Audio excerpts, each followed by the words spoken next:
네, 정치권 관심 뉴스 짚어보는 포커스 나이트 시간입니다. 오늘은 송영훈 국민의힘 법률자문위원 그리고 성치훈 민주당 정책위 부의장과 함께하겠습니다. 두 분 어서 오십시오.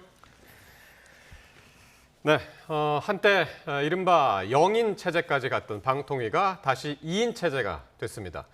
이진숙 신임 방통위원장은 첫 출근 날 공영방송 이사진을 교체하면서 속도전에 나섰는데요. 영상 먼저 보시겠습니다.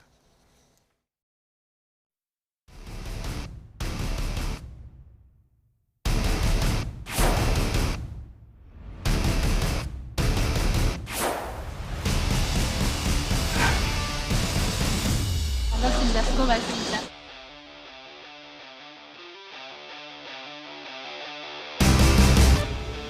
공영방송의 공공성 및 공정성 확보를 위한 이사회 구성을 조속히 완료하겠습니다. 하지 않고 헌법재판소의 판결을 기다리겠다고 한다면 그 과정에서 많은 일들이 우리 사회에서 벌어졌던 방송 장악과 관련된 숱한 일들이 만천하에 다시 한번 공개가 될 것이고 국정판하장의 탄핵을 되풀이하고 있는데 이제 중단하고 방통위원장 취임과 함께 정부가 추천하는 방통위원장 임명과 함께 민주당이 추천할 방통위원 2명을 조속히 추천하고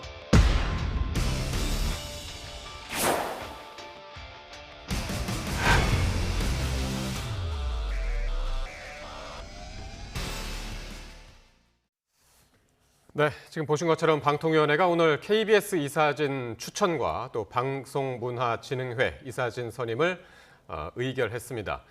통상 임명 첫날에는 임명장 수여하고 또 현충원 참배를 하고 이제 업무를 시작하는데 오늘은 곧장 과천 청사로 출근을 해서 공영방송 이사진 교체 작업에 돌입을 했습니다. 자, 그야말로 뭐 일사천리로 이루어진 하루였습니다. 좀 특수한 상황이긴 한데요. 네. 그 특수한 상황이 무엇 때문에 초래되는지 그 원인을 좀 볼 필요가 있습니다. 아시다시피 방통위가 이제 여러 번 지금 위원장의 탄핵 소추가 반복이 되고 그 탄핵 소추안이 발의가 되면 위원장이 사임하는 식으로 이렇게 지금 악순환이 반복되고 있지 않습니까? 예. 그런 상황에서 지금 이진숙 후보자가 지명이 되니까 민주당에서는 공공연하게 탄핵 소추 가능성을 또다시 언급을 했고 사실 지금 여의도에서는 어제 어떤 일이 있었냐면은 이진숙 후보자가 임명이 되면 예. 구체적인 직무 집행이 없는 상태에서도 야당이 탄핵 소추할 수도 있다. 그런 말도 나와서 예. 사실 그걸 또 어떻게 대비해야 되냐 이런 이야기도 나오고 했었습니다. 예. 그 정도의 상황이기 때문에 이진숙 후보자로서도 만약에 지금 이제 현안으로 있는 이 공영방송 이사 선임 문제를 마냥 예. 미뤘다가는 그 회의조차 못 해보고 탄핵 소추를 당할 수도 있다. 그런 가능성까지도 염두에 뒀을 겁니다. 그래서 첫날 이렇게 신속하게 회의를 한 걸로 보이는데 예. 이 전반적인 그 상황이 뭐 바람직하다라고 말씀드리기는 어렵겠지만 이런 무리한 탄핵 소추를 반복하고 있는 민주당에 대해서 국민들께서 명확하게 판단을 하고 계실 것이다. 저는 그렇게 생각합니다. 네.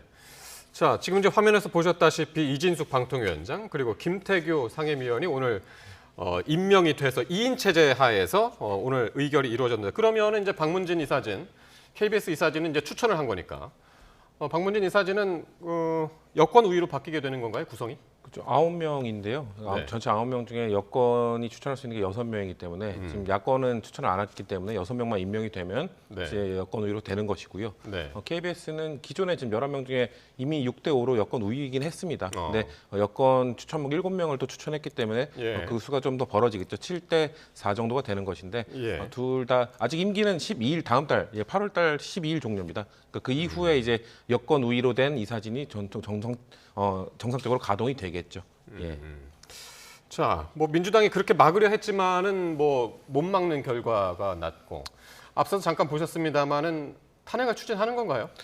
그렇죠. 왜냐면은 그 사실 이게 그러면 언제부터 이동관 방통위원장 때부터 지금 탄핵을 계속 해오고 있지 않습니까? 예. 그때부터 민주당이 주장을 했던 것은 2인 체제 운영의 부적절함을 계속 얘기하고 있는 겁니다. 그래서 그때부터 계속해서 2인 체제에 대해서 뭔가 의결을 하게 되면은 예. 민주당에서 탄핵을 하겠다고 예고를 했고 예. 지금 이준숙 위원장이 오늘 취임하자마자 그걸 진행하지 않았습니까? 예. 그렇기 때문에 이 민주당은 예고한 대로 탄핵을 추진하게 될 것입니다. 근데 여기서 한번 말씀을 드리고 싶은 것은 예. 이 방통위가 이제 2008년에 생겼는데 2인 체제가 없었던 건 아닙니다. 원래 임기상의 문제 때문에 2인 체제가 있었던 게 항상 그 민주당이 여당일 때도 있었습니다. 근데 네. 2인 체제일 때 안건을 올리고 통과시킨 적은 단 한 번도 없습니다.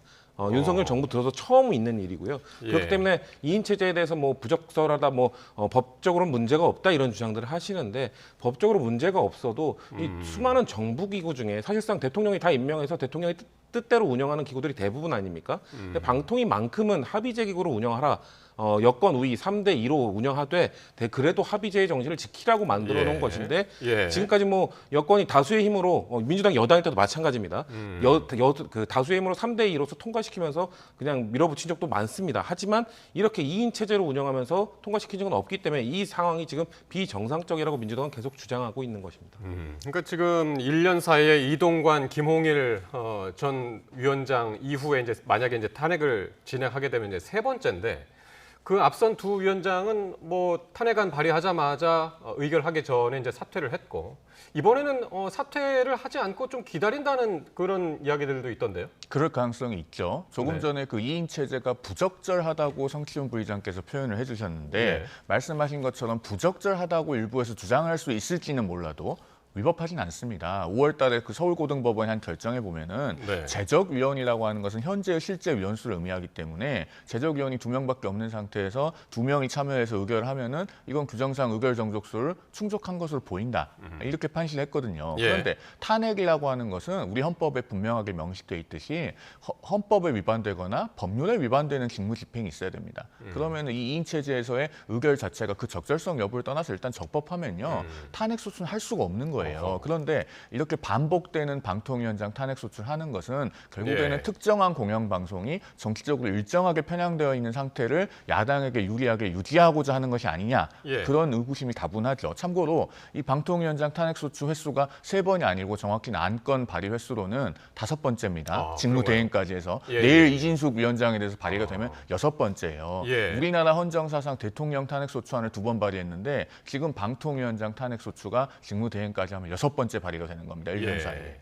헌재 결정이 내려지기까지는 한 얼마나 걸릴까요? 근데 이 사안 같은 경우는요. 지금 예. 이진숙 후보자 오늘 임명돼서 딱 하루 직무 집행하지 않았습니까? 그러니까요. 그런데 내일 탄핵 소추안 발의하고 모레 의결하면 네. 그 탄핵 소추 사유가 뭐 얼마나 복잡한 것이 있겠습니까? 결국은 2인 체제가 적법하냐 아니냐 그거 하나거든요. 저는 헌재가 이런 경우에는 최대한 빨리 판단을 해서 예. 자꾸 탄핵 소추를 통해서 특정한 기관을 마비시키려는 그런 시도에 대해서는 좀 단호하게 차단해줘야 된다 이런 생각을 가지고 있습니다. 예.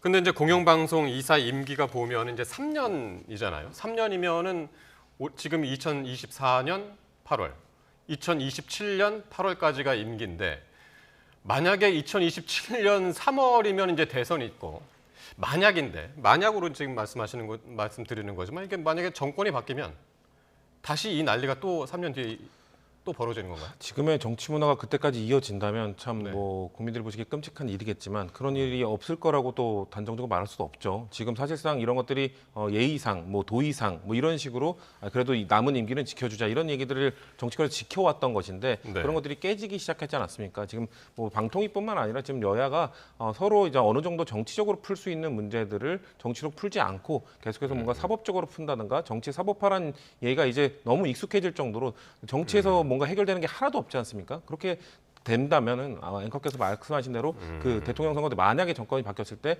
그런 일이 일어날 가능성도 뭐 다분한 것입니다. 예. 제가 이거 좀 짧게 말씀드릴게요. 지금 KBS 이사수 11명, 그래서 여야 7대 4, 그다음에 뭐 박문진 이사수 9명, 여야 6대 3. 이게 언제 형성이 된 거냐면 1999년 말에 이른바 통합방송법이라고 해서 당시 우리 사회가 5년 동안 논의한 끝에 여야 합의한 법률을 통해서 정립된 겁니다. 99년. 예, 근데 이걸 바꾸려고 했던 적이 있습니다, 진지하게. 네. 2016년에 민주당이 방송법 개정을 추진을 했고 그때 예를 들어서 KBS 이사 같은 경우에 11명을 그대로 두되 13명으로 하되 7대 6으로 하려고 했습니다. 여 7, 야 6. 그리고 사장을 임명 제청할 때는 그 이사 중에 3분의 2 이상이 찬성하도록 하자. 예. 이렇게 발의를 했었는데 문재인 정부가 정권 교체해서 들어서고 나서 입장을 바꿉니다. 문재인 대통령이 방통위 업무보고를 받으면서 이런 방송법 개정안이 통과되면은 소신이 없는 사람이 사장이 될 수도 있지 않냐. 예. 이렇게 한마디를 하니까 민주당이 입장을 바꾸고 그다음에 21대 국회에서 이게 유야무야 됐습니다.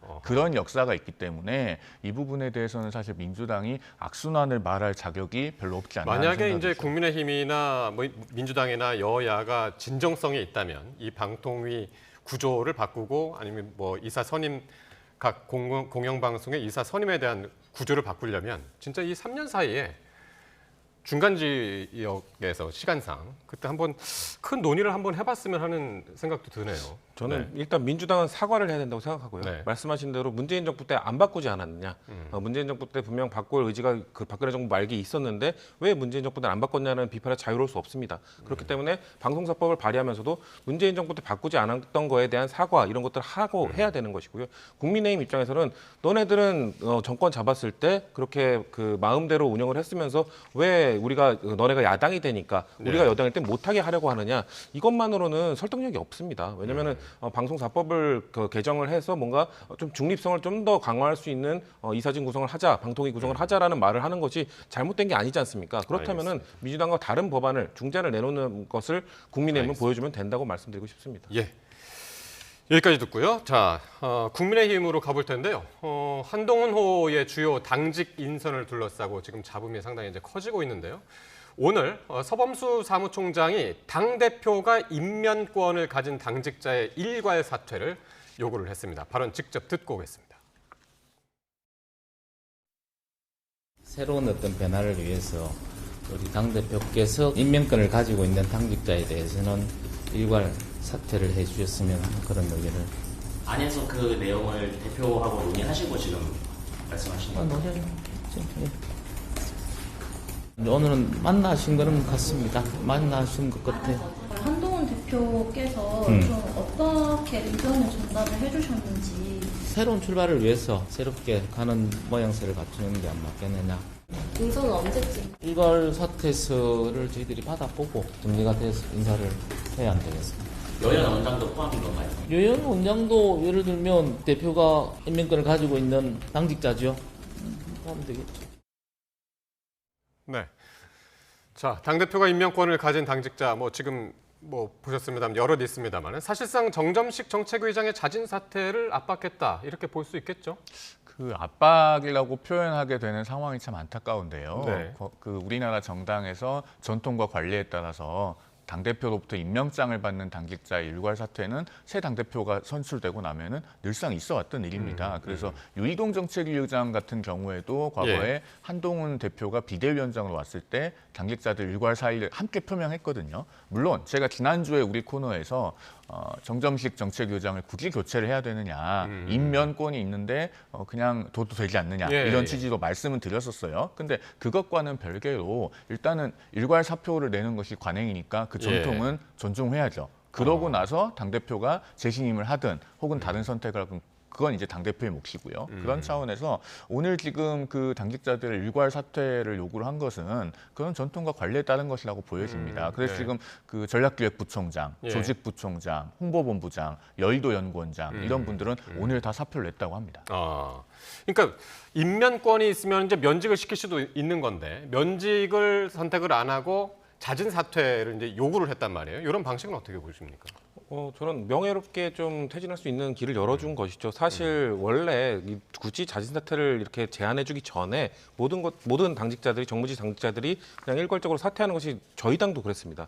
민주당도 그래왔기 때문에 이런 것들을 이행하고 있지 않은 상황. 사실상 다른 당직자들은 다른 지명직 당직자들은 이런 정점식 정책위의장의 문제가 되지 않았다면 자연스럽게 그냥 교체되는 모습이 연출이 됐을 텐데 정점식 정책위의장이 뭔가 지금 논란의 중심에 서자 다른 사람들도 뭔가 거취를 결정하기가 좀 어려운 상황이 왔던 것이죠. 그래서 오히려 불필요한 지금 과정이 생겨난 것이고 사실 민주당도 2년 전에 전당대회 때 이재명 대표가 당시에 당선됐을 때 정책위의장 김성환 의장이 임기가 1년이 안 됐었습니다. 근데 정책위의장이 개인적으로 부탁을 해서 남은 정책을 좀 이끌고 싶다라는 걸 해서 유임이 됐던 경우가 있거든요. 그런 것처럼 그 당대표의 결정권이 있기 때문에 정책위의장이 임기 1년 때문에 버티고 있다. 이거는 저희 당이 볼 때도 좀 부적절하다라는 모습이 보여집니다. 근데 정점식 정책위의장이 오늘 한동훈 대표랑 면담을 한 것으로 알려졌습니다. 그래 보이고요. 근데 거기서 명확한 답변을 안 했다고 전해지는데 이유가 뭘까요? 글쎄요. 언론에도 지금 명확한 입장 표명을 안 하고 계시더라고요. 그러니까요. 그리고 지금 내일 일정이 공지가 됐습니다. 최고위원회에 참석을 하는 걸로 일단 그렇게 공지가 된 상태인데 글쎄요. 지금 타이밍상 상당히 애매해졌어요. 그러니까 지난주에 저희가 우리 코너에서 이 정점식 정책위원장의 거취에 대해서 이야기를 하지 않았습니까? 예. 그러고서 지금 일주일이나 지난 그러니까요. 거예요. 그러면은 이쯤 되면은 좀 깨끗하게 결정해 주시는 게 좋지 않나라는 생각이 들어요. 그러고 예. 나서 다시 말씀드립니다만 예. 당대표가 그러고 나서 유임을 하든 혹은 다른 선택을 하든 그건 그 다음의 문제입니다. 그런데 일단은 새 당대표가 선출됐으면은 나의 거취는 재신임을 맡겨야죠. 그러고 나서 뭐가 결정이 돼도 결정이 돼야 됩니다. 네, 그래서 예. 지금 오늘까지 이게 정리가 안 되고 계속 논의를 하고 있는 상황이 썩 깔끔해 보이지는 않습니다. 일단 아까 그 사무총장은 언제까지 기다릴 거냐? 뭐 일단 내는 걸 기다리겠다고 하는데 끝까지 만약에 며칠 지났는데도 안 내면 어떻게 되는 건가요? 글쎄요, 그런 상황이 오지 말아야 되겠죠. 일단 이번 주 일요일에 아마 고위당정 협의를 할 것 같은데 네. 그때도 참석을 하실지 또 두고 봐야 되겠고, 그다음에 내일 당장 최고위원회에서 또 어떤 메시지를 내실지 이제 이것도 좀 관심이 갑니다. 예. 그런데 만약에 계속 사퇴를 안 한다면 네. 지금은 이제 시간이 너무 많이 지났기 때문에 예. 한동훈 대표로서도 그러면 임면권을 정말 발동하는 상황이 오지 않을까 예. 그런 생각이 들어요. 그러니까 저는 개인적으로 이 상황을 어떻게 푸는 것이 가장 바람직하다고 생각을 했냐면 재신임을 묻고 그다음에 한동훈 대표는 유임을 함으로써 어떤 포용적인 인사를 해서 예. 운동장을 넓게 쓰는 그런 인사의 면모를 보여주는 것이 바람직하다고 생각을 했습니다. 그런데 시간이 점점 가고 있기 때문에 시간이 가면 갈수록 그 확률은 객관적으로는 낮아질 수밖에 없죠. 그러니까요. 그러니까 사실 오늘 이렇게 사무총장이 얘기를 한 배경을 놓고 보면 어제 한동훈 대표가 윤석열 대통령하고 만났잖아요. 그리고 바로 그 다음 날 이렇게 일괄 사퇴를 요구를 했단 말이에요. 그 연관성이 있을까요? 두 개 사이? 뭐 어제 그 독대 과정에서 네. 대통령께서 뭐 인선과 관련해서는 당 대표가 알아서 하라라고 한 게 지금 밝혀지지 않았습니까? 그것을 아마 한동훈 대표는 그러면 정책위의장도 본인이 원하는 사람을 임명하라라고 해석을 한 것 같고, 근데 또 동상이몽이죠. 대통령은 또 그 얘기를 하면서 또 다른 얘기를 했던 것이 자기 사람으로 만들라, 두루두루 쓰라 이런 얘기도 같이 하지 않았습니까? 그 말을 또 어떻게 다르게 해석해 보면은 정점식 정책위의장을 한동훈 사람으로 만들면 되지 않겠냐라는 해석으로 또 될 수도 있는 거거든요. 그러니까 그 똑같은 문단 안에 있는 어떤 문장에 대통령은 방점을 찍었다고 볼 수도 있고 어떤 문장은 한동훈 대표가 방점을 찍었다고 볼 수 있기 때문에 예. 과연 해석은 어떻게 할 것인가. 근데 정정식 정책위의장이 오늘까지 거취를 결정하지 않는 걸로 본인 스스로 결정하지 않는 것으로 봤을 때는 네. 대통령과 한동훈 대표의 방점이 달랐다라고밖에 볼 수 없을 것 같습니다. 그러네요. 그러니까 그 폭넓게 포용해서 자기 사람으로 만드는 게 정치다. 정치를 이제 먼저 해봤으니까요. 일단 그래서 이제 그렇게 이제 조언을 한 것 같고, 지금 말씀하신 대로 또 한편으로는 당직 개편은 당 대표가 알아서 하시라 이렇게 얘기해서 두 가지 메시지를 해석하기 나름으로 또 들리는 사람에 따라서는 해석할 수 있을 것 같아요.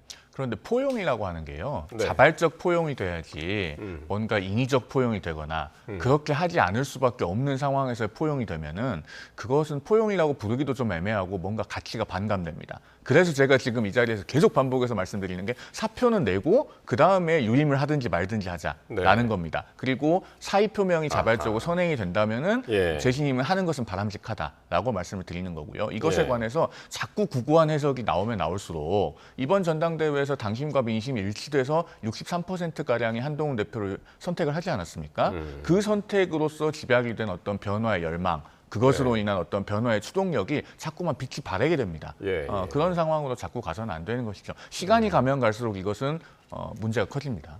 그러니까 어제 그렇게 그 대통령하고 사실상 독대, 뭐 정진석 실장이 같이 이야기를 했다고는 하는데 그 1대1은 아니고 이제 셋이 세 분이 한 자리에 이제 모였다고 하는데, 그리고 나서 저녁 때 그러니까 한동훈 대표가 정진석 실장하고 추경호 원내대표하고 홍철호 정무수석하고 4명이 다시 만났다고 또 일각에서 이제 보도가 이렇게 나왔습니다.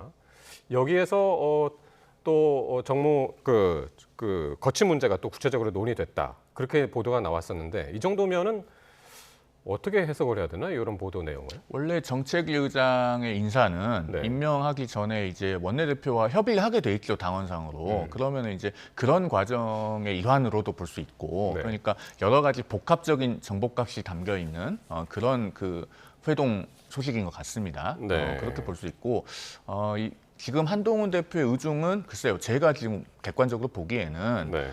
정점식 의장의 교체 쪽에 무게가 실리는 것 같긴 합니다. 사무총장을 그 재선의 서범수원을 선택을 한 것이라든가, 왜냐하면 그러면은 그 재선이 사무총장으로 갔을 때 그러면 정책위원장의 뭐 물망으로 오르내리는 분이 가능성이 더 높아진다든가 이런 함수 관계가 있지 않습니까? 그런 것들을 보면은 가능성이 높아지는 것 같고, 그런데 아직 지금 정점식 의장이 어떤 입장을 밝히고 있지는 않은 상태고, 네. 그렇기 때문에 일단 내일 아침 최고위원 회의까지는 좀 보면은 최종적인 윤곽이 나오지 않을까 그렇게 여기겠습니다. 알겠습니다. 어제 한동훈 대표하고 이제 윤석열 대통령하고 그 회동 1시간 반 정도까지 있었고 대통령실에서 뭐라고 했냐면 이게 두 분이 점심 약속까지 있었는데 다 미루면서까지 이야기가 이제 예상보다 길어진 것 같아요. 1시간 반 동안.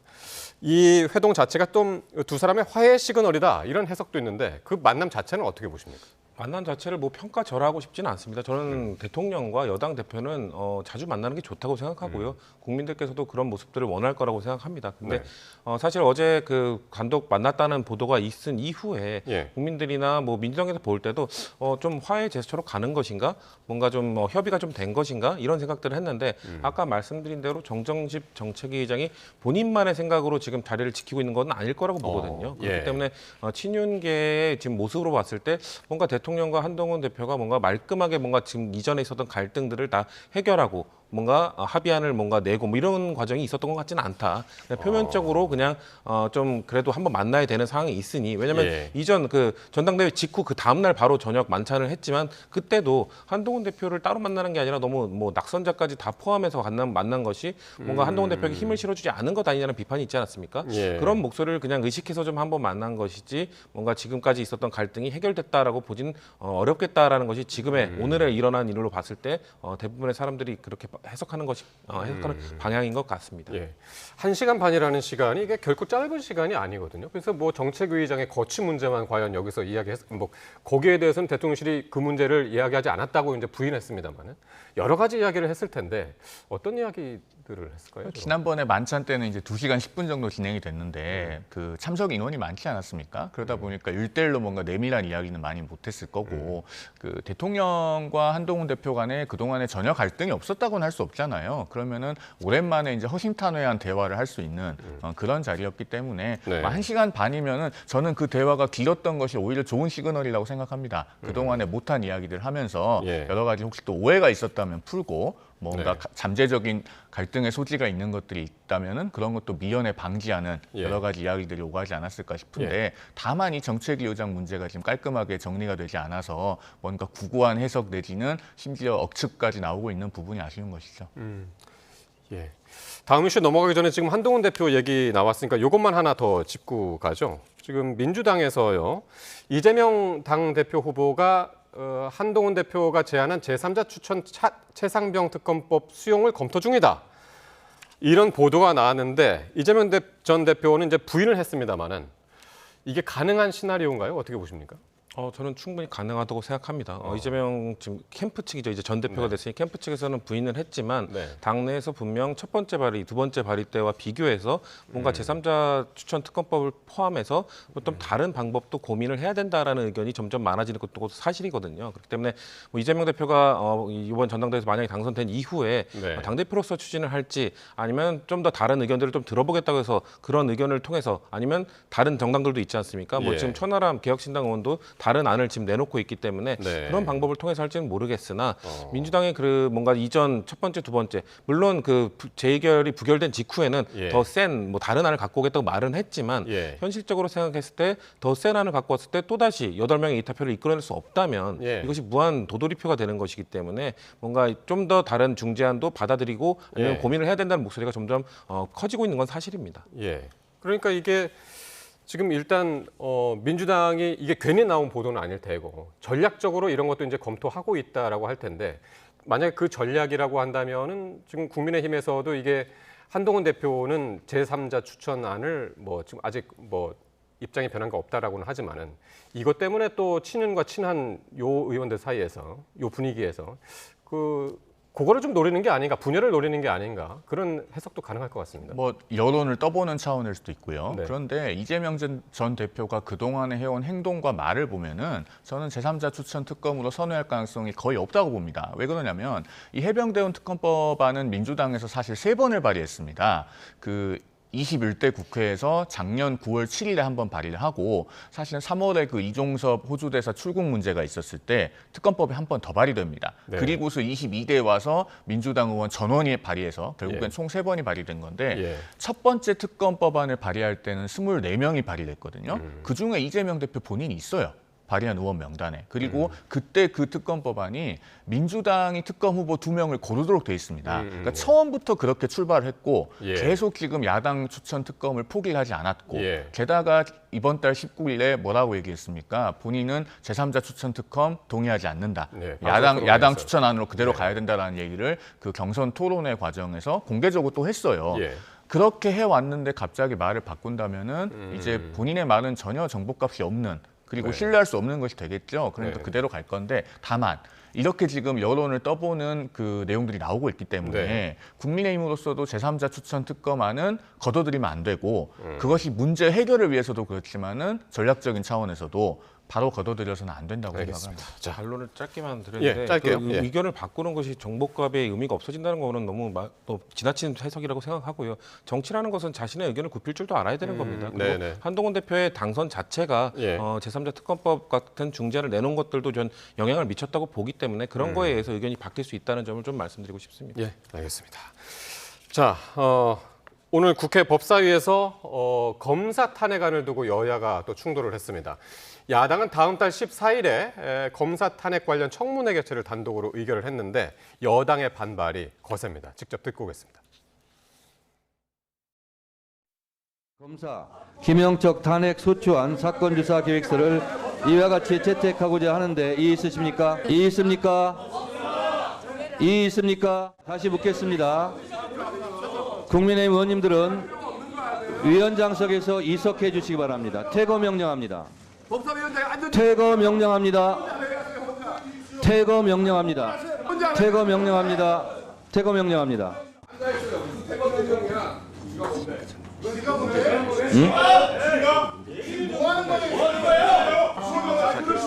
국민들이 위원장의 이와 같은 의원들의 발언을 금지시키고 일방적으로 존경하는 것에 대해서 끊임없는 비판을 합니다. 언론에서 빌런이라는 얘기까지 나와요.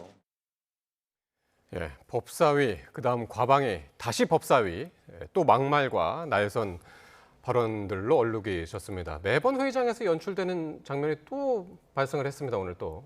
우리 국민들께서 참 법사위를 보고 싶지 않으실 것 같은데요. 네. 그러나 이 책임은 사실 법사위 의원들 전원에게 골고루 돌아가야 될 것이 아니고 정청래 법사위원장의 책임이 저는 파랄이라고 생각합니다. 조금 전에 영상에서도 봤습니다마는 또 퇴거 명령 얘기를 하잖아요. 예. 지난번에 뭐 10분간 퇴장 이런 얘기도 있었고 뭔가 위원장으로서 자꾸 권한을 발동하고 예. 그 법률 규정을 과도하게 해석해서 어떤 조치를 취하려고 합니다. 예. 의사 진행이라고 하는 건 그렇게 하는 게 아니거든요. 물 흐르듯이 하면서 많은 의원들의 이야기를 듣고 토론이 자연스럽게 이루어지게 하는 게 위원장이 가져야 될 덕목입니다. 어제 그 파리 올림픽에서 우리나라 여자 핸드볼 대표팀이 노르웨이하고 경기를 하는데 2분간 퇴장 이런 거 자주 나오더라고요. 정청래 위원장이 연상이 돼서 참 씁쓸한 마음이 들었습니다. 네, 네.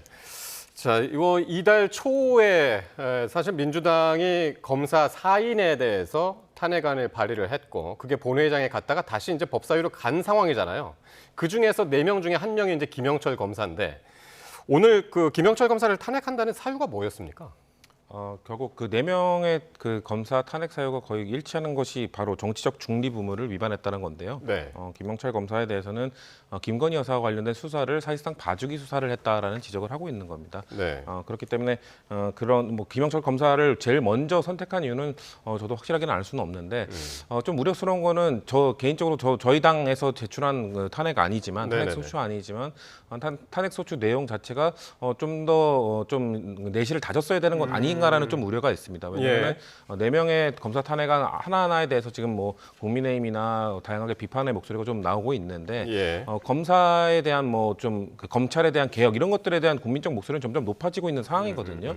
왜냐하면 김건희 여사의 이런 사실상 황제 조사에 대해서 국민들이 부정적 시각으로 바라보고 있는 상황에서 이런 것들을 만약에 진행했을 때 국민의 눈높이에 맞지 않는 검사 탄핵을 진행했을 때 검찰 개혁에 대한 진정성을 조금 의심받을 수 있는 상황이거든요. 그렇기 때문에 이런 것들은 조금 조심스럽게 좀 내실을 좀 더 다져야 되지 않겠냐라는 좀 개인적 의견을 말씀드립니다. 예. 뭐 더 말씀 안 들어도 될 것 같은데요, 지금. 아니, 그 김영철 검사에 대한 탄핵 소추안의 본질은요. 민주당 돈봉투 의혹 사건 수사를 했던 검사에 대한 보복성 탄핵 소추입니다. 지금 우리 하단 자막에는 그 부분이 비중 있게 나가지는 않은 것 같은데 지금 탄핵 소추안에 보면 그런 내용이 있죠. 민주당에서 그 돈봉투 수수 의혹을 받은 의원들의 이름을 그 조선일보 기자에게 이야기해서 그것이 언론에 보도되게 했다. 그 부분을 지적을 하고 있고 그다음에 또 이정근 사무부총장의 그 녹음 파일 휴대폰 포렌식을 하면서 거기서 녹음 파일이 나오니까 별건 수사로 나아갔다라고 하는 건데요. 그건 대법원 판례에서 A라고 하는 혐의를 수사하는 과정에서 디지털 포렌식을 하다가 뭐 다른 사건의 증거가 나오면은 범죄 혐의를 알 수 있는 증거가 나오면은 즉시 그 디지털 포렌식을 중단을 하고 법원의 영장을 받아서 새로 그 파일들을 압수수색을 해야 된다고 하고 있습니다. 그러면 그것에 따라서 적법하게 증거 수집을 했고 새로운 사건의 수사로 나아간 것이기 때문에 아무 문제가 안 되거든요. 그런데 뭔가 민주당이 이 돈봉투 사건에 관해서는 도둑이 재발절인 것이 아닌가 그런 생각을 지울 수가 없죠. 알겠습니다.